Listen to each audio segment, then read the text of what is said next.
પ્રિય રસિકજનો, જય શ્રી કૃષ્ણ। આ ડોલ ઉત્સવ શું એક જ દિવસ હોય છે?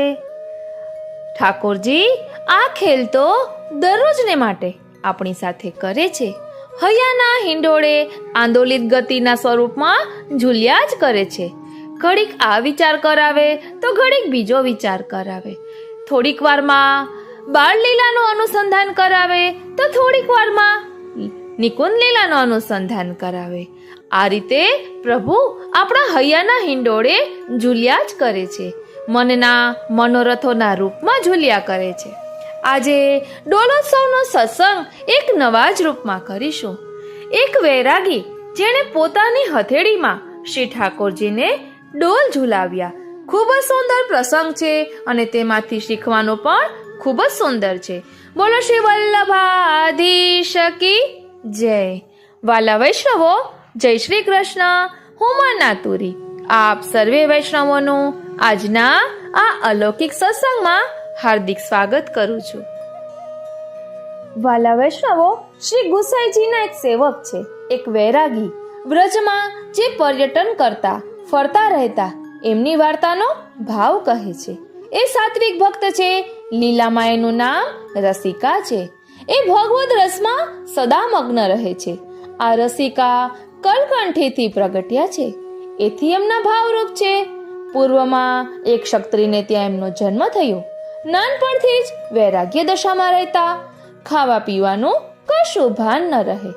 મા બાપ ખાવાનું આપે તે ખાય, પહેરવા આપે તે પહેરે, જ્યાં ક્યાંક કથા વાર્તા થતી હોય ને ત્યાં પહોંચી જાય। દીકરાની આ દશા જોઈને મા બાપ ખૂબ ચિંતા કરવા લાગ્યા કે આનું લગ્ન કઈ રીતે થશે, આને તો શરીર સુખનો વિચાર નથી। આમ કરતા એ 20 વર્ષનો થયો ત્યારે એક સંઘ મથુરા જવા ઉપડ્યો। એ વખતે એના મનમાં થયું કે હું પણ સંઘ સાથે મથુરા વૃંદાવન દર્શન કરવા જાઉં તો સારું। તેથી તે જ સમયે એ સંઘની સાથે ચાલી નીકળ્યો। મા બાપને ખબર પડી નહીં। પછી મા બાપે ખૂબ તેની શોધ કરી, ભાળ કાઢી, પણ પતો ન લાગ્યો। હારીને બેસી રહ્યા। આ તો સંઘની સાથે મથુરાજી આવ્યો, ત્યાં વિશ્રામ ઘાટ પર દર્શન કરવા આવ્યો। તે વખતે શ્રી ગુસાઈજી ત્યાં શ્રી સુબોધિનીજીની કથા કહેતા હતા, એટલે તે કથા સાંભળવા બેઠો। શ્રી ગુસાઈજીના શ્રી મુખે કથા સાંભળીને ખૂબ પ્રસન્ન થયો। પોતાના મનમાં કહેવા લાગ્યો કે મેં કથા તો ઘણી સાંભળી, પણ આજના જેવું સુખ ન મળ્યું। તેથી એમનો સેવક થઈ રોજ કથા સાંભળું તો સારું। એણે શ્રી ગુસાઈજીને વિનંતી કરી કે મહારાજ, મને શરણે લો, મારું મન આપની પાસે રહીને કથા સાંભળવાનું છે। શ્રી ગુસાઈજીએ એને દૈવી જીવ જાણી શરણે લીધો, નામ નિવેદન કરાવ્યું, પછી કેટલાક દિવસ પાસે રાખી કથા સંભળાવી। કથાને બહાને શ્રી ગુસાઈજીએ એને વ્રજના સ્વરૂપનો અનુભવ કરાવ્યો। તેથી વ્રજનું સ્વરૂપ એને હૃદયારૂઢ થયું, એના હૃદયમાં સ્થિર થઈ જામી ગયું, એટલે વ્રજના ભાવમાં એ સદા મગ્ન રહેતો। પછી શ્રી ગુસાઈજીની આજ્ઞા લઈ વૈરાગી દશામાં એ વ્રજમાં વિચરવા લાગ્યો। વાર્તા પ્રસંગ 1। આ વૈરાગી એક ઠેકાણે વ્રજમાં બેસતો નહીં, ફર્યા કરતો। એક દિવસ ભિક્ષા માંગી કોકિલા વનમાં દાળ બાટી કરતો હતો। એટલામાં એને યાદ આવ્યું કે આજે તો ડોલ ઉત્સવનો દિવસ છે। તેથી મનમાં ખૂબ ખેદ કરવા લાગ્યો કે જો પહેલા યાદ આવ્યું હોત તો બીજા 1-2 ગામમાંથી ભિક્ષા માંગી લાવત, ત્યાંથી ચોખા ઘી લાવત, સારી રીતે રસોઈ કરીને ભોગ ધરત, પણ મને હમણાં પાછળથી યાદ આવ્યું। આમ પોતાના મનમાં ખૂબ ખેદ કર્યો। પછી કહ્યું કે હવે શું કરું? જેવી પ્રભુની ઈચ્છા થઈ એ ખરી। પછી રસોઈ કરી, થોડીક બાટી રહેવા દીધી અને થોડીક બાટી શ્રી ઠાકોરજીને રાજભોગમાં ધરી। પછી એક કુંજમાં ડોલનો ભાવ કર્યો। કુંજ સાથે લતાને આમ તેમ લપેટીને બાંધી શ્રી ઠાકોરજીને ભોગ સરાવી। પછી પોતે એ કુંજમાં ઊભો રહી શ્રી ઠાકોરજીને બંને હાથની હથેળીમાં પટુલીના ભાવે કરીને ડોલ ઝૂલાવ્યા। ખૂબ આનંદથી ડોલ ગાવા લાગ્યો। પછી ભાવથી શ્રી ઠાકોરજીને ખેલાવ્યા। ત્રણેય સમયે દાળ બાટી ભોગ ધર્યો। પછી શ્રી ઠાકોરજીને અનુસર કરાવ્યા. ભાવ પ્રકાશ આ વાર્તામાં એ બતાવ્યું કે વૈષ્ણવે ઉત્સવનો દિવસ ભૂલવો નહીં. તે દિવસે યથાશક્તિ ભાવપૂર્વક શ્રી ઠાકોરજીને સામગ્રી અવશ્ય કરીને ધરવી. કેમ કે પ્રભુ બાળક છે, તે ઉત્સવની વાટ જોયા કરે છે. તેથી વૈષ્ણવોએ ઉત્સવનો લોભ ક્યારેય ન કરવો. આ વૈરાગીએ પ્રથમ શ્રી ગુસાઈજીને વિનંતી કરી હતી કે મહારાજ, મને કંઈક સેવા પધરાવી આપો. ત્યારે શ્રી ગુસાઈજીએ તેને કહ્યું કે તું એક ઠેકાણે તો ક્યાંય રહેતો નથી, તો શ્રી ઠાકોરજીની સેવા કઈ રીતે કરશે? ત્યારે એણે શ્રી ગુસાઈજીને વિનંતી કરી કે મહારાજ, હું તો આ રીતે વ્રજમાં ફરીશ, પણ આપ જેની સેવા પધરાવો તે ઠાકોરજીને પૂછી લેજો. ત્યારે શ્રી ઠાકોરજી આ સાંભળીને ખૂબ પ્રસન્ન થયા અને એને માથે શ્રી નવનીત પ્રિયાજીની સેવા પધરાવી. એ શ્રી નવનીત પ્રિયાજીની સેવા પોતાની શક્તિ પ્રમાણે આ રીતે વૈરાગી કરતો, બધી સેવા ભાવ સહિત કરતો. તેથી શ્રી ગુસાઈજી તેના પર ખૂબ પ્રસન્ન રહેતા. પછી આ ડોલનો બધો પ્રકાર શ્રી નવનીત પ્રિયાજીએ તે જ દિવસે શ્રી ગુસાઈજીને કહ્યો. એ સાંભળીને શ્રી ગુસાઈજી ખૂબ પ્રસન્ન થયા. પછી કેટલાક દિવસે તે વૈરાગી શ્રી ગોકુળ આવ્યો. શ્રી ગુસાઈજીને દંડવત કરીને બેઠો. ત્યારે શ્રી ગુસાઈજીએ તેને પૂછ્યું કે વૈષ્ણવ, શ્રી ઠાકોરજી ક્યાં બિરાજે છે? વૈષ્ણવે શ્રી ગુસાઈજીને વિનંતી કરી કે મહારાજ, આપ મારા સ્થળના સમાચાર તો બધા જ જાણો છો, તેથી શ્રી ઠાકોરજી મારી સાથે જ બિરાજે છે. ત્યારે શ્રી ગુસાઈજીએ વૈષ્ણવને કહ્યું કે આ વેળા ડોલોત્સવ ક્યાં સ્થળે કઈ રીતે કર્યું? વૈષ્ણવ મનમાં પામી ગયા કે શ્રી નવનીત પ્રિયાજીએ પ્રભુને જણાવ્યું કરું. પછી એણે શ્રી ગુસાઈજીને વિનંતી કરી કે મહારાજ, આપ તો બધું જાણો જ છો, તેથી આપની આગળ હું શું જણાવું? કંઈ ન જાણતો હોય તેને જણાવાય. ત્યારે સાંભળીને શ્રી ગુસાઈજીએ કહ્યું કે ત્યારે શ્રી ગુસાઈજીએ તે વૈરાગીને કહ્યું કે તારો પ્રકાર તો જાણું. ત્યારે એણે ડોલોત્સવનો બધો પ્રકાર કહ્યો. ત્યારે એ વૈષ્ણવે ગદગદ કંઠે શ્રી ગુસાઈજીને વિનંતી કરી કે મહારાજ, મારી તો આ અવસ્થા છે, પણ શ્રી ઠાકોરજી મોટા છે, તેથી આપની કાનેથી માની લે છે. ત્યારે શ્રી ગુસાઈજી એના પર ખૂબ પ્રસન્ન થયા. આ વૈરાગી શ્રી ગુસાઈજીનો આવો કૃપાપાત્ર ભગવતીય હતો. તેથી એની વાર્તા ક્યાં સુધી કહેવી? વાલા વૈષ્ણવો, જય શ્રી કૃષ્ણ. આજે આપણે સત્સંગ એક નવા જ રૂપમાં કરવાના છીએ. નાની નાની વાતો આચરણમાં લેવાથી જીવન ખૂબ જ સુંદર બને છે. અહીં એક પ્રસંગ છે કે એક વખત શ્રી ઠાકોરજીને પરમ વૈષ્ણવની પરીક્ષા લેવાની ઈચ્છા થઈ, એટલે એક વ્રજવાસી બનીને પ્રભુ એના ઘરે પધાર્યા. વૈષ્ણવ પણ પરમ ભગવદીય હોય, પ્રભુ પર અપરંપાર ભાવ હોય, એટલે એમને પણ એવો ભાવ થયો કે આ કોઈ સામાન્ય વ્રજવાસી નથી. એમને આવકાર આપ્યો. અંદર આવીને કહ્યું કે આ ગાડી કોની છે? એટલે વ્રજવાસીએ પૂછ્યું કે આ ગાડી કોની છે? તો વૈષ્ણવ કહે આપની. પછી અંદર જતા કહ્યું કે આ મકાન કેનું? તો વૈષ્ણવે જવાબ આપ્યો કે આપનો. રૂમમાં પ્રવેશી દરેક વસ્તુ વિશે પૂછ્યું તો કહે દરેક વસ્તુ આપની. અને છેલ્લે સેવાના રૂમમાં પહોંચ્યા ત્યારે સેવા કરતા ઠાકોરજી વિશે પૂછ્યું તો કહે છે કે કોના? ત્યારે એ વૈષ્ણવની આંખમાં આંસુ આવી ગયા અને આંખમાં મોતીની જેમ વહેતા આંસુ સાથે કહ્યું કે એ મારા. ત્યારે પ્રભુ પણ પોતાના સ્વરૂપને રોકી ન શક્યા. આ નાના પ્રસંગ દ્વારા આપણે શું સમજી શકીએ? આપણે એ સમજવાનું છે કે પ્રભુ કોઈ પણ રૂપે આપણી પાસે પધારે, બસ આપણે એમના સ્વરૂપને સમજવાની જરૂર છે, એમની બોલીને સમજવાની જરૂર છે. એટલે ક્યારેય પણ કોઈનું અપમાન ન કરીએ, બધાને માનથી બોલાવીએ. તો પ્રભુ કયા સ્વરૂપે પધાર્યા એ ખ્યાલ ન આવ્યો હોય છતાં પણ આપણાથી કોઈ અપરાધ ન થાય. હરી મિલે સો દિન નીકો, જિંદગીનો ઉત્તમ દિવસ કયો? જે દિવસે ઠાકોરજી મળે ને એ જિંદગીનો ઉત્તમ દિવસ કહેવાય. પણ જે દિવસે ઠાકોરજીના ભક્ત એટલે કે ભગવદીય મળે ને એ અતિ ઉત્તમ દિવસ. કારણ કે જ્યાં ભગવદીય જાય છે ત્યાં સાથે સાથે શ્રી ઠાકોરજી પણ અવશ્ય પધારે છે. બોલો શ્રી વલ્લભાધીશ કી જય. એટલે ગમે તેને ભગવદીયની ઉપમા ન આપવી. ભગવદીયના લક્ષણો શ્રી હરિરાય મહાપ્રભુજીએ પ્રથમ શિક્ષાપત્રમાં દર્શાવ્યા છે.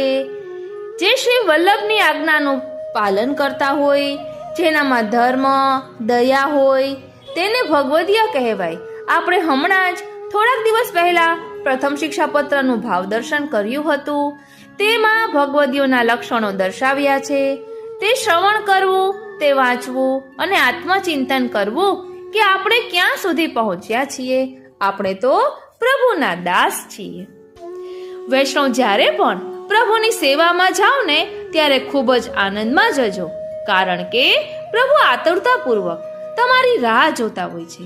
તમને દેખીને પ્રભુને ખૂબ જ સુખ થાય છે. પ્રભુનું સુખ એ જ આપણું સુખ. આપણા માર્ગમાં પ્રભુને કેમ સુખ મળે તે જ વૈષ્ણવનો ધર્મ છે. એટલે આપણા પુષ્ટિ માર્ગમાં તત્સુખની ભાવના છે. પ્રભુને શેમાં આનંદ આવે? આપણે આપણા બાળક પાસે આપણી કોઈ તકલીફો વ્યક્ત કરતા નથી. બાળકની સામે આપણે સદા હસતા રહીએ છીએ. તેવી જ રીતે આપણા ઠાકોરજી પણ બાલક છે. બાલક એટલે નિર્દોષ. એટલે આપણી ચિંતાનો ટોપલો લઈને પ્રભુ પાસે જવું નહીં, કારણ કે પ્રભુ એમ કહે કે આ ચિંતા શું, એની તો મને કઈ ખબર ન પડે. એટલે જ તો કહેવાય છે કે સેવા બાલભાવથી કરવાની અને સ્મરણ કિશોર ભાવનું કરવાનું. વાલા વૈષ્ણવો, પોતાના સત્કર્મોને પોતાની ખાસિયત નહીં ગણાવી. એટલે કે આપણે કોઈ સત્કાર્યો કર્યા હોય અને આપણામાં કોઈ સારા ગુણો હોય તો તે ખાસિયતો કોઈને ગણાવવાની નહીં. આ તો પ્રભુની કૃપા છે કે મને પસંદ કર્યો, એમાં પણ એનો ઉપકાર માનવો. એટલે પ્રભુ આપણને કોઈ સત્કાર્યમાં આગળ વધારે, ક્યાંય પણ આપણી પસંદગી કરે તો પ્રભુનો આભાર માનવો, પ્રભુનો ઉપકાર માનવો કે પ્રભુએ મારા માટે આ વસ્તુ માટે મારી પસંદગી કરી. સદાય જે આભારની ભાવનામાં રહે ને એ જ વૈષ્ણવ, એ જ ભક્ત છે. પ્રભુ પાસે જઈએ તો આભાર માનવા જવું કે આપની ખૂબ કૃપા છે. બોલો શ્રી મદન મોહનલાલ પ્યારે કી જય. વાલા વૈષ્ણવો, એક વખત એક કવિએ રાધાજીને પૂછ્યું, એટલે શ્રી સ્વામિનીજીને પૂછ્યું, બધા જ કૃષ્ણ પણ ભજન લખે છે, લાવ હું તારા પર ભજન લખું. જ્યાં કાનાનું એક પણ વાર નામ ન આવે ને એવું ભજન મારે રાધા વિશે લખવું છે, એમ કવિએ કહ્યું.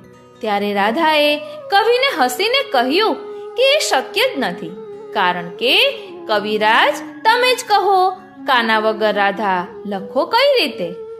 એટલે કે ર ને કાનો ત્યારે રા થાય. એટલે કે માત્રા લગાડીએ, કાનો માત્રા લગાડીએ ત્યારે રા થાય, અને ધને પાછો કાનો લગાડો ત્યારે ધા થાય. એટલે એક વખત રાધા લખવા 2 વખત કાનો જોઈએ. એટલે રાધા ને કૃષ્ણ બંને એક જ છે, તેને જુદા શા માટે સમજો છો?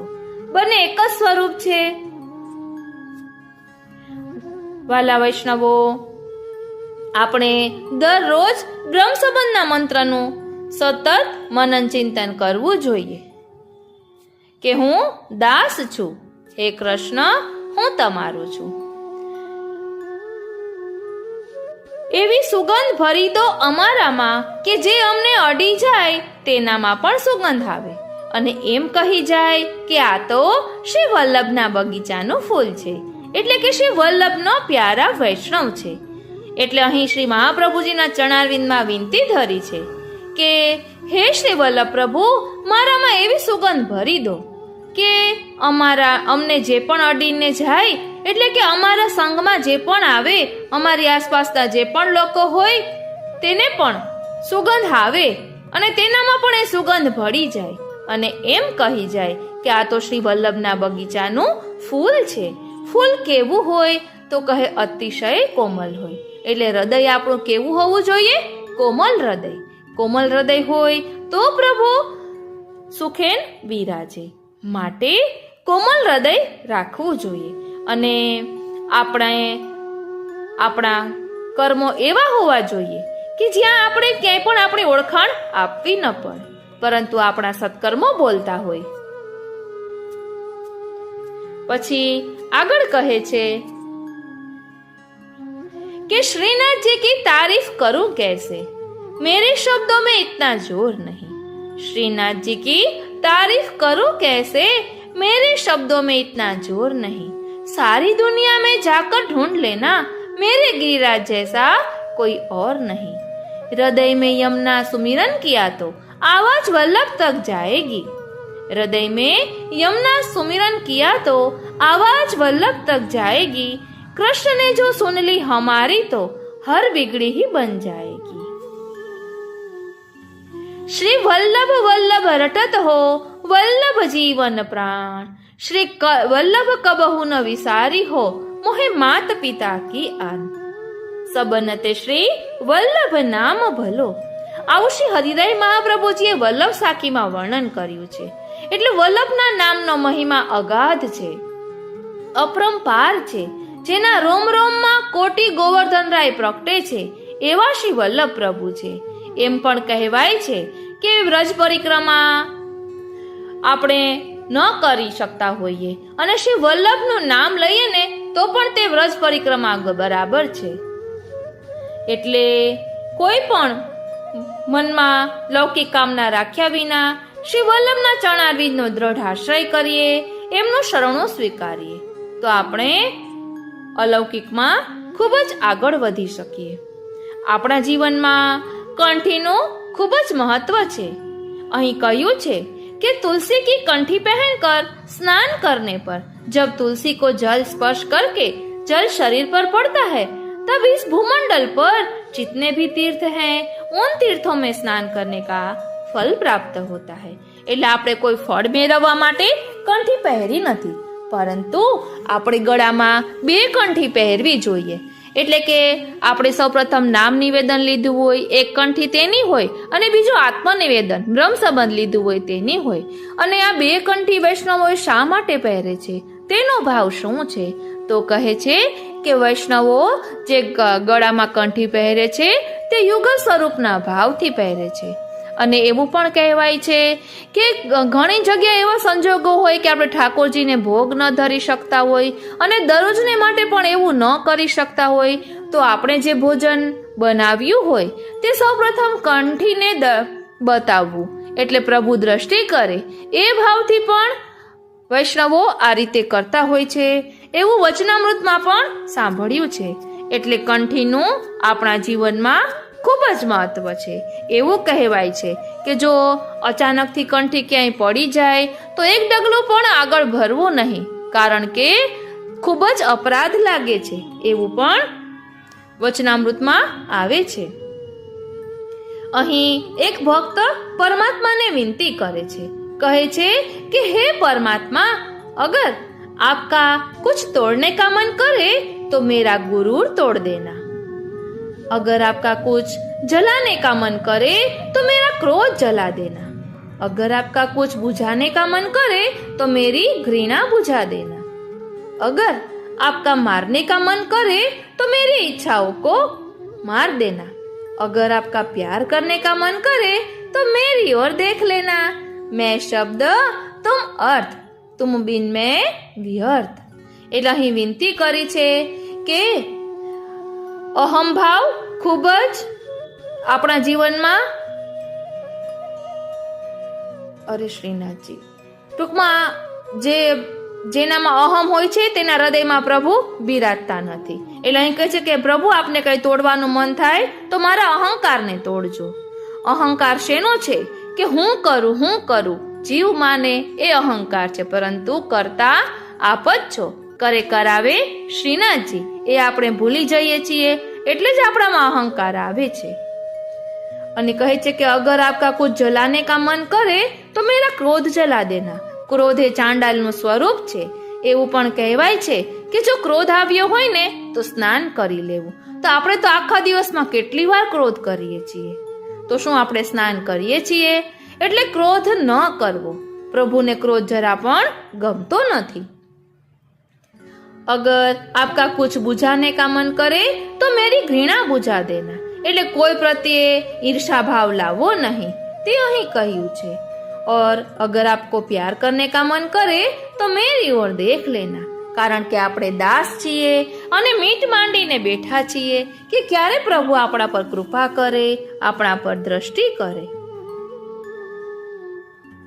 પછી અહીં કહ્યું છે કે અંતર મન में श्याम बसे, धड़कन में राधा रानी हो, निज सांस की उथल पुथल में मुरली की तान सुहानी हो, काम क्रोध का वास न हो, लोभ मोह सब खो जाए, प्रभु चरण में मिले चाकरी, मन वृंदावन हो जाए।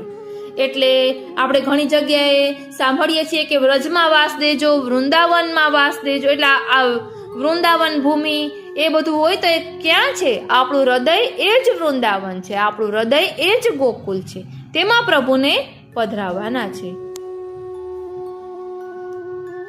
અને અહીં કહ્યું છે કે જાકે દરસ કો જગ तरसे हैं, जाके दरस को जग तरसे हैं, दरस जायता है दे मेरी आलीरी, जाकी मुरली धुन सुन सुर नर मुनि, मोहे ताही को तू मोह लेरी, शिव विरंची जाको पार न पावे, सो तेरे चरण न परसत हैरी, धोंधी के प्रभु तीन लोक जाके बस, सो तेरे बस तू હિત ચિત્ત દેરી। એટલે પ્રભુના દર્શનની લાલસા અહીં દર્શાવી છે। 12મા શિક્ષાપત્રમાં પણ દર્શન માટેનું ખૂબ જ સુંદર વર્ણન છે, તેમાં શ્રી સ્વામિનીજીની જલ્પના દર્શાવેલી છે અને 12મા શિક્ષાપત્રનો પાઠ કરવાથી પ્રભુ સાનુભવ જતાવે છે તેવું પણ વચનામૃતમાં આવે છે। પછી અહીં કહ્યું છે કે ટેढ़ी ही टेढ़ी बहे यमुना, टेढ़ी ही कुल कदम्ब की डारी, टेढ़ी ही टेढ़ी है कुंज गली, टेढ़े निकुंज करिल की झारी, टेढ़े ही टेढ़े लोग मिले और टेढ़ी ही टेढ़ी सबे व्रज नारी, टेढ़ो ही लकुट को हाथ लियो, टेढ़ो खरो मेरो राधावर गिरधारी। એટલે અહીં બધું જ ટેઢું છે। શ્રી યમુનાજી ટેઢા વહી રહ્યા છે, આપણા ઠાકોરજી લલિત ત્રિભંગી છે, કદમની ડાળો ટેઢી છે અને કુંજ ગલી પણ ટેઢી છે, બધું ટેઢું છે। તો અહીં શું સમજાવવા માંગે છે કે પ્રભુ કહે છે કે જો તારું મન ટેઢું હશે ને તો પણ હું તેને મારામાં આસક્ત કરી દઈશ। અને જો આપણે વાળમાં મોતી પરોવીએ તો જો સીધા વાળ હોય તો મોતી સરળ કરતું પડી જાય અને તે જગ્યાએ પ્રભુના ઘૂંઘરાલા કેશ છે તેમાં મોતી પરોવીએ તો તે મોતી અટકી જાય।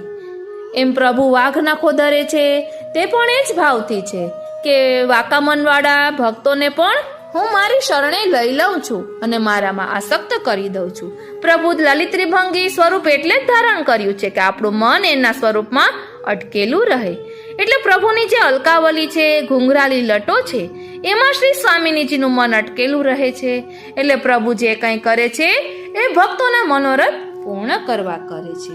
એટલે અહીં બધું ટેઢું કહ્યું છે। એટલે પ્રભુ કહે છે કે મારા ભક્તો ટેઢા હશે તો પણ હું એને ગમે તે રીતે મારા સ્વરૂપમાં આસક્ત કરી દઈશ। પછી કહ્યું છે કે જલ में बसे कुमुदिनी, चंद्र बसे आकाश, श्री वल्लभ मेरे मन बसे इन चरणन की आस। એટલે જલ में बसे कुमुदिनी, कुमुदिनी છે ને એ ચંદ્ર પ્રકાશમાં જ ખીલે છે અને ચંદ્ર બસે આકાશ, અને ચંદ્ર ક્યાં હોય છે? આકાશમાં। અને કહ્યું કે શ્રી વલ્લભ મેરે મન બસે ઇન ચરણન કી આસ, એટલે શ્રી મહાપ્રભુજીના ચરણારવિંદના દ્રઢાશ્રયનું અહીં કહ્યું છે। પછી અહીં સમજાવ્યું છે કે નજીક જાઓ એટલે કેટલીક વસ્તુ આપોઆપ મળી જાય છે, જેમ કે બરફ પાસે જાઓ તો ઠંડક, અગ્નિ પાસે જાઓ તો ગરમી, ગુલાબ પાસે જાઓ તો સુગંધ, બસ આમ જ ઠાકોરજી પાસે જાઓ તો કશું માંગવાની જરૂર નથી, માત્ર ઠાકોરજી સાથે નિકટતા બનાવી રાખો। કરે કરાવે શ્રીનાથજી। અહીં કહ્યું છે કે પુષ્ટિ માર્ગમાં 3 વસ્તુ જરૂરી: સંગ, સન્મુખતા અને સાનિધ્ય। આ ત્રણેય શ્રી યમુનાજીમાં સિદ્ધ છે। એવી જ રીતે સંગ વૈષ્ણવે વૈષ્ણવનો કરવો અને ગુરુની સન્મુખતા રાખવી અને પ્રભુનું સાનિધ્ય રાખવું। પછી અહીં સમજાવ્યું છે શ્રીનાથજી કે સંતાનોની ખોટી જીદ અને માગણીઓ ઉપર તમારો જો સમયસર અંકુશ નહીં હોય તો જીવનમાં છેલ્લે તમે નિસહાય થઈ જશો। એ કૌરવોના પ્રસંગ પરથી આપણે સમજી શકીએ છીએ।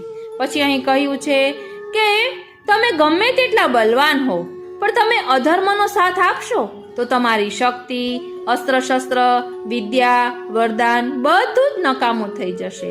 એ કર્ણના પ્રસંગ પરથી, એમના ચરિત્ર પરથી આપણે સમજી શકીએ. પછી કહ્યું છે કે સંતાનોને એટલા મહત્વાકાંક્ષી ન બનાવો કે વિદ્યાનો દુરુપયોગ કરીને સર્વનાશ નોતરે. એ અશ્વત્થામાના ચરિત્ર પરથી આપણે સમજી શકીએ. પછી કહે છે કે ક્યારેય કોઈને એવા વચન ના આપો કે જેનાથી તમારે અધર્મીઓની સામે સમર્પણ કરવું પડે. વિશ્વ પિતામહના ચરિત્ર પરથી આપણે સમજી શકીએ.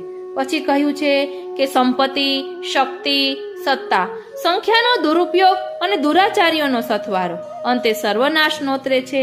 એ દુર્યોધનના ચરિત્ર પરથી આપણે સમજી શકીએ. પછી કહે છે કે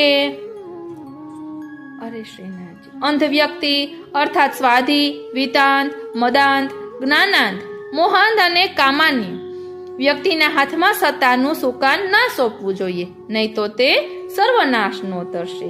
એ ધૃતરાષ્ટ્રના ચરિત્ર પરથી આપણે સમજી શકીએ.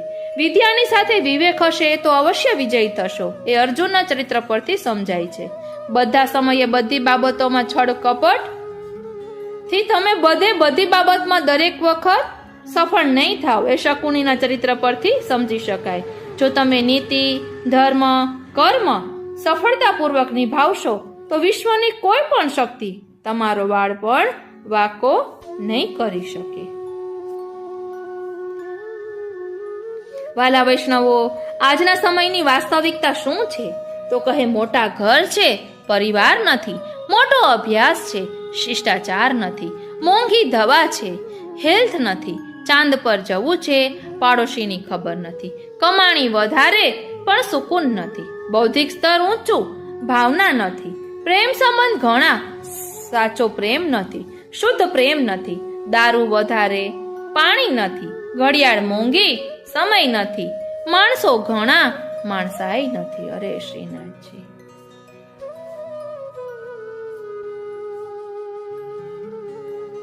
કેટલું સુંદર કહ્યું છે શ્રી રાધા પ્રેમ વિશે.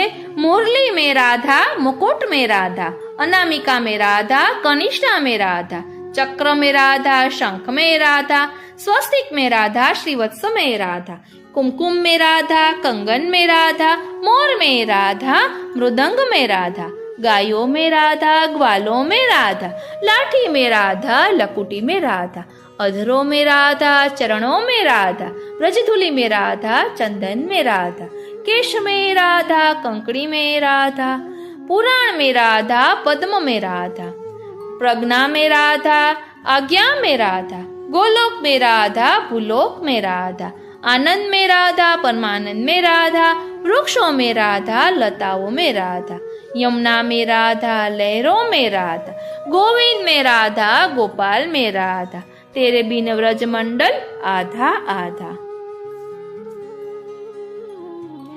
સેવા, સત્સંગ અને સ્મરણ આ ત્રણેયનો ખૂબ જ સુંદર ભાવ છે. સ્મરણ એ મુખનો પ્રસાદ છે, સત્સંગ મનનો પ્રસાદ છે, સેવા હૃદયનો પ્રસાદ છે. આ ત્રણેય પ્રસાદનું ગ્રહણ કરશું તો જરૂર પ્રભુ આપણી ઉપર કૃપા કરશે, તેમાં કોઈ શંકા ન કરવી. શ્રી મહાપ્રભુજીની કૃપાથી ચિત્ત સદા ભગવદ રસમાં ડૂબેલું રહે એવી આશા સાથે સર્વ વૈષ્ણવોને ભગવત સ્મરણ. અહીં કેટલું સુંદર કહ્યું છે. मैंने कहा अपराधी हूं मैं, श्रीनाथ जी ने कहा क्षमा कर दूंगा. मैंने कहा परेशान हूं मैं, श्रीनाथ जी ने कहा संभाल लूंगा. मैंने कहा अकेला हूं मैं, श्रीनाथ जी ने कहा साथ हूं मैं. और मैंने कहा आज बहुत उदास हूं मैं, श्रीनाथ जी ने कहा नजर उठा के देख तेरे पास हूं मैं. अरे श्रीनाथ जी तेरे आसपास हूं मैं. વાલા વૈષ્ણવો, પુષ્ટિ માર્ગમાં એકાદશીનો ઉપવાસ કોઈ પુણ્ય માટે કરવામાં આવતો નથી, કારણ કે પાપ અને પુણ્ય એ બંનેનો જ્યાં સુધી ક્ષય નહીં થાય ત્યાં સુધી ભગવત પ્રાપ્તિ અસંભવ છે. શ્રી મહાપ્રભુજીના મત મુજબ એકાદશી ઉપવાસ માત્ર ને માત્ર ભગવત ગુણગાન માટે અને ભગવત પ્રસન્નતા માટે કરવામાં આવે છે.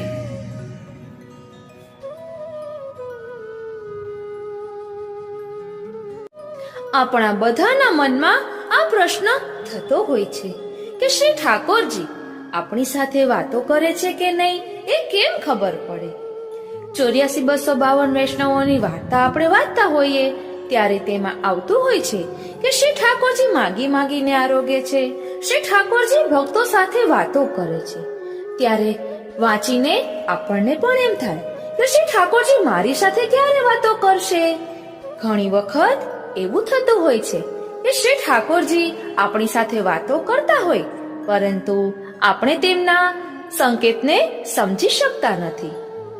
પ્રભુ આપણી સાથે વાતો કરે છે એમાં એવું નથી હોતું કે પ્રભુ આપણી સન્મુખ ઠાડા રહીને વાત કરે. એમની બોલી હોય છે, નિશબ્દ બોલી હોય છે. ઘણી વખત સંકેત દ્વારા કહે, ક્યારેક કોઈ વૈષ્ણવ દ્વારા કહેવડાવે, ક્યારેક પ્રભુ નેત્રો દ્વારા સંકેત કરે, ઘણી વખત સ્મિત દ્વારા સંકેત કરે. અને પ્રભુ આપણી સાથે વાતો કરે છે કે નહીં તેનો મુખ્ય હેતુ તો આપણા અંતરાત્મામાં જ છુપાયેલો છે. આપણા અંતરાત્મામાંથી જે ઉદ્ગાર નીકળે એ પ્રભુનો જ અવાજ છે, એ પ્રભુની જ બોલી છે. આપણો અંતરાત્મા જે કરવાનું કહે તે પ્રભુનો જ સંકેત હોય છે. કારણ કે પ્રભુએ સ્વયં ભગવદ્ ગીતામાં કહ્યું છે કે બધી ઇન્દ્રિયોમાં મન રૂપે હું છું. એટલે આપણે પ્રભુના સંકેતને પણ સમજવું ખૂબ જ જરૂરી છે. ગમે તે સત્કાર્ય કરવાનું મન થાય તો તે તરત જ કરી લેવું, કારણ કે કાલ કરે સો આજ કર, આજ કરે સો અબ.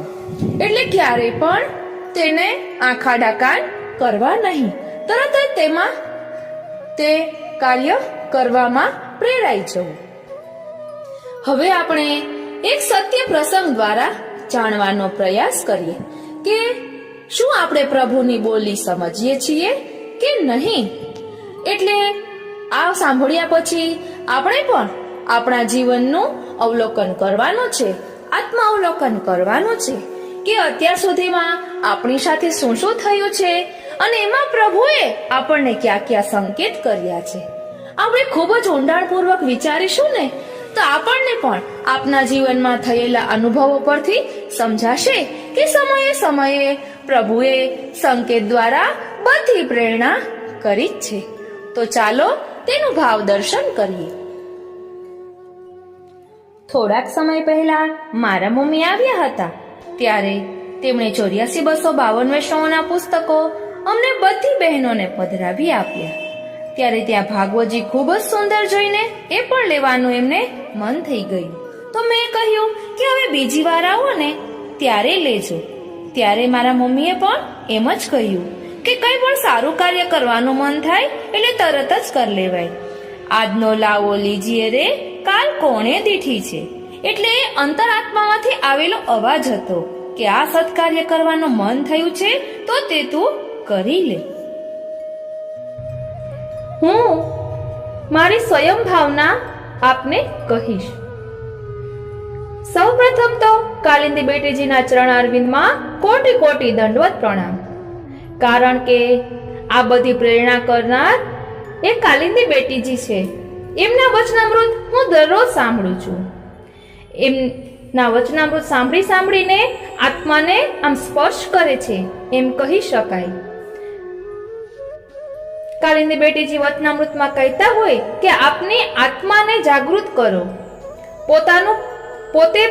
પોતાને નિરખો, આત્માને નિરખો એમ કહેવા માંગે છે. તો હું મારી સ્વયં ભાવના આપને કહીશ. આજે મેં શ્રીનાથજી યમુનાજી ચેનલમાં પોસ્ટ મૂકેલી હતી રૂપાવવજીની. તેમાં લખ્યું હતું કે દાણ લીલાના 20 દિવસ એટલે પ્રભુ આપણી પાસે માંગે તે દિવસો. આ 20 દિવસોમાં આપણે પ્રભુની પાસે કંઈ જ માંગવાનું નથી, પરંતુ પ્રભુ જે માંગે તે પ્રભુને આપવાનું છે. તો આપણને મનમાં પ્રશ્ન થાય કે પ્રભુ માંગે છે તો તે કેમ ખબર પડે? હું કાલિંદી બેટીજીના વચનામૃત સાંભળું એમાં એ કહેતા હોય છે કે આપણે પ્રભુની બોલી સમજવાની છે. તો શું આપણે પ્રભુની બોલી સમજીએ છીએ? હવે હું મારી પોતાની વાત કરીશ કે પ્રભુ આપણને કઈ કઈ રીતે સંકેત કરતા હોય છે, પરંતુ આપણે એમનો સંકેત સમજવાનો હોય છે. પ્રભુ ફેસ ટુ ફેસ બોલે એવું જરૂરી નથી. કોઈ વૈષ્ણવ દ્વારા બોલાવે, આપણા મનમાં પ્રેરણા કરે, એ પ્રભુની બોલીને આપણે સમજવાનો પ્રયત્ન કરવાનો, સતત સજાગ રહેવાનું કે આ પ્રભુએ જ મનોરથ કર્યો હશે. ચેનલમાં પણ ઘણા વૈષ્ણવોને કોઈ પુષ્ટિ સાહિત્ય જોઈતું હોય તો અમને ખૂબ જ આનંદ થાય કે પ્રભુ આ દ્વારા શ્રવણ કરવા ઈચ્છે છે. વૈષ્ણવ દ્વારા પ્રભુ કહેવડાવે છે કે હવે તું મારા આ ગુણગાન કર. એટલે આપણે પ્રભુની બોલી સમજવાની છે. હવે હું આપને મારી વાત કરું, કારણ કે અહીં કહ્યું છે કે પ્રભુ આપણી પાસે માંગે તે આપણે પ્રભુને આપવાનું છે. હું નાની હતી, હું 8મા ધોરણમાં ભણતી હતી ત્યારે બ્રહ્મસંબંધ લીધું. કોઈ પ્રકારનું પુષ્ટિ માર્ગનું જરા પણ જ્ઞાન નહીં. પ્રભુએ કૃપા કરી, બાજુમાં મરજાદી રહેતા હતા. એમને ત્યાં દરરોજ સત્સંગ થાય. એમને ત્યાં જે બાપા દરરોજ સત્સંગ વાંચતા હતા, એટલે કે પુસ્તકો વાંચતા હતા, સત્સંગ કરાવતા હતા, તે ભગવત ચરણારવિંદમાં પહોંચી ગયા. એટલે બીજા બધા વૈષ્ણવોને ખૂબ જ તાપ થયો કે શું હવે આપણો આ સત્સંગ ચાલુ નહીં રહે, કારણ કે બીજા કોઈ વૈષ્ણવને વાંચતા લખતા બહુ આવડતું ન હતું. બધા મોટી ઉંમરના જ વૈષ્ણવો હતા. અમે તેની બાજુમાં જ રહેતા હતા. પછી એ મરજાદી વૈષ્ણવો, એ બેનનું નામ મણીમાં કહેતા બધા તેને, એને મને કહ્યું કે તું ભલે અડધી કલાક પણ પુસ્તક વાંચવા આવીશ. પછી અમે જ્યારે વાંચવાનું હશે પુસ્તક ત્યારે તને બોલાવશું, પછી તું તારે પાછી ઘરે ચાલી જજે. સાવ બાજુમાં જ ઘર હતું અને અમે એમના દીકરાના મકાનમાં જ ભાડે રહેતા હતા. સાવ બાજુમાં ઘર હતું એટલે જાણીતા પણ હતા. એટલે મારા મમ્મી પપ્પાએ હા પાડી. એટલે જ્યારે પુસ્તક વાંચવાનું હોય ત્યારે મને કોઈ પણ એક વૈષ્ણવ બોલાવી જાય. એટલે હું ત્યાં પુસ્તક વાંચવા જાઉં. ત્યાં દરરોજ ભાગવતજીનું શ્રવણ કરવામાં આવે. એટલે ભાગવતજી મારે વાંચવાનું હોય. પછી બધા વૈષ્ણવો વચમાં કંઈ પણ ખુલાસા આવે તો ખુલાસા કરે, પરંતુ બીજી કંઈ મને ખબર પડતી નહીં. પણ મને પુસ્તક વાંચવું બહુ ગમતું. એટલે આ રીતે પ્રભુએ ત્યારે સંકેત કર્યો, પણ હું સમજી નહીં, મારી ના સમજી. એટલે ત્યારે હું દરરોજ પુસ્તક વાંચવા જતી. પછી અમે ત્યાંથી બીજે રહેવા ગયા, એટલે સત્સંગ છૂટી ગયું. પછી 10મામાં ભણવાનું હોય એટલે પછી ભણવામાં પરોવાઈ ગયા. એટલે કહેવાનું તાત્પર્ય છે કે પ્રભુએ સંકેત કર્યો હતો. પછી લગ્ન થયા પછી,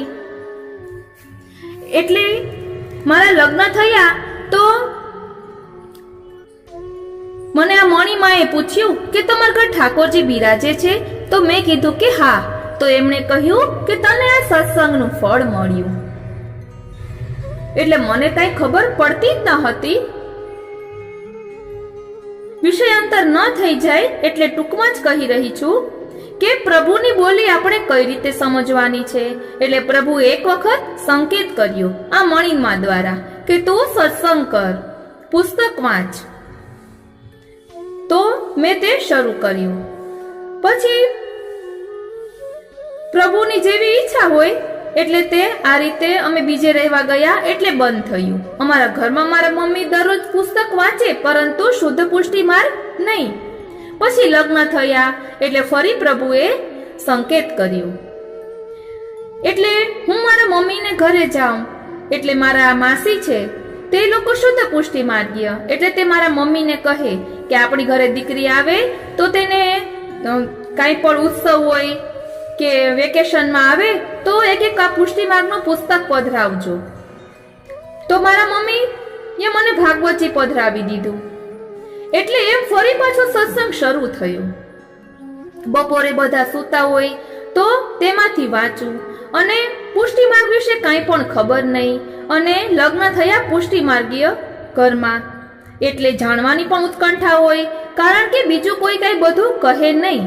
એટલે આ રીતે પ્રભુએ ફરી સંકેત કર્યો એટલે હું પુસ્તક વાંચતી. પછી અમે અલગ રહેવા આવ્યા એટલે મનમાં તાપ થાય કે ઠાકોરજીનું અનુસંધાન છૂટી ગયું. એટલે ફરી પુસ્તકો વાંચવાનું શરૂ કર્યું.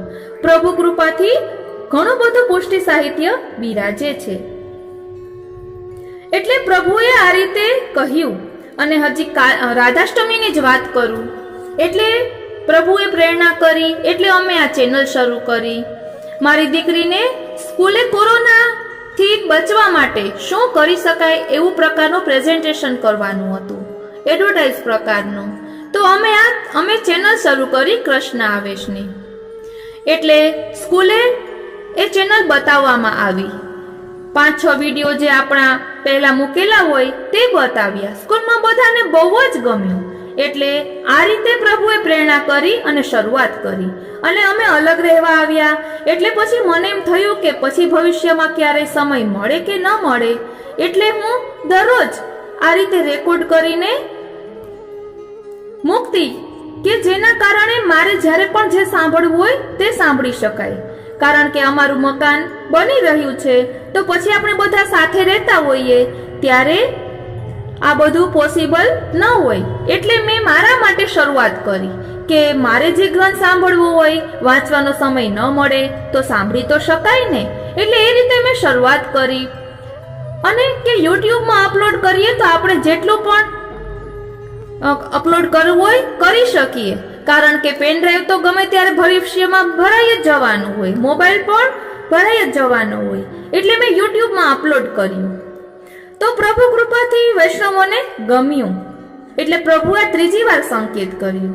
અને ત્યારબાદ પ્રભુએ પ્રેરણા કરી એટલે મેં મન આતુરી ચેનલ શરૂ કરી. કારણ કે કાલિંદી બેટીજીના વચનામૃત મને ખૂબ જ ગમે. યમુનાજીના 41 પદનું મેં સંકલન કરેલું હતું. એટલે મારી વર્ષોથી ઈચ્છા હતી કે મારે આ સચિત્ર કરવું છે. એટલે નિત્યલીલા પૂજ્યપાદ ગોસ્વામી 108 પુરુષોત્તમલાલજી ના સ્વરમાં ગવાયેલા યમુનાજીના 41 પદ 41 રાગમાં. અને મેં મારી દીકરીને કહ્યું એટલે તેને આ વાર્તા સંગતિનું સંકલન પોઈન્ટ આઉટ કરીને આ ચિત્રજીની સાથે સંગતિ રાખીને મને એડિટિંગ કરી દીધું.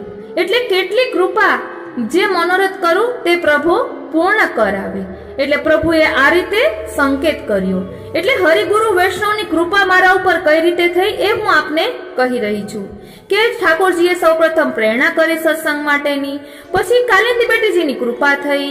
એમને આ વિડીયો પોતાના ગ્રુપમાં શેર કર્યો, બધાને ખૂબ જ ગમ્યો.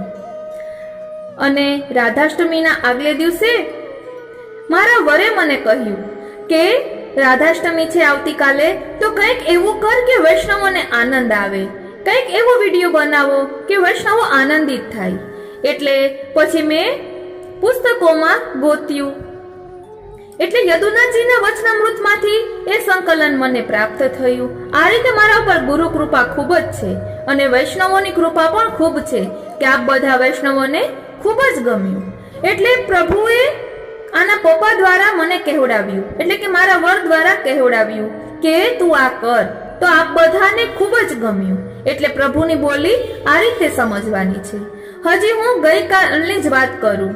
ગઈકાલે મારા વરે મને કહ્યું કે આવતીકાલે દાણ એકાદશી છે, તો દાણ એકાદશીનું વૈષ્ણવોને મહાત્મ્ય જાણવા મળે તો કેટલું સારું. એટલે પછી મેં દાણ એકાદશી વિશે ગોત્યું અને મૂક્યું. તો આ બધાને ખૂબ જ ગમ્યું. અને આજે સવારે મેં આ રૂપાવોજીની પોસ્ટ વાંચી કે આ 20 દિવસો છે એ પ્રભુને આપણી પાસે માંગે અને એ પ્રભુને આપવાના દિવસો છે.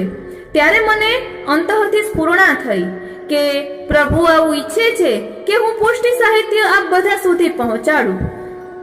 અને મારે જે જોઈતું હતું, મને ખૂબ જ ગમે પુસ્તકો વાંચવા. મારી આજુબાજુ હું જ્યારે રેકોર્ડ કરતી હોય તો ઘણા બધા પુસ્તકો હોય કે અલગ અલગ માંથી સંકલન કરેલું હોય. એટલે ખૂબ જ ગમે. એટલે પ્રભુએ માગ્યું પણ કેવું માગ્યું કે પ્રભુએ એમાં પણ મારું જ સુખ વિચાર્યું કે મને ખૂબ ગમે છે. અને મને મનમાં એ તાપ રહેતો કે આટલું બધું પુષ્ટિ સાહિત્ય છે અને હું કોઈને પહોંચાડી શકતી નથી. તો હરિગુરુ વૈષ્ણવની કૃપા થઈ અને આપ સર્વે સુધી આ પહોંચ્યું અને આપ સર્વેએ કૃપા કરીને સાંભળ્યું અને આપ બધાને ગમ્યું.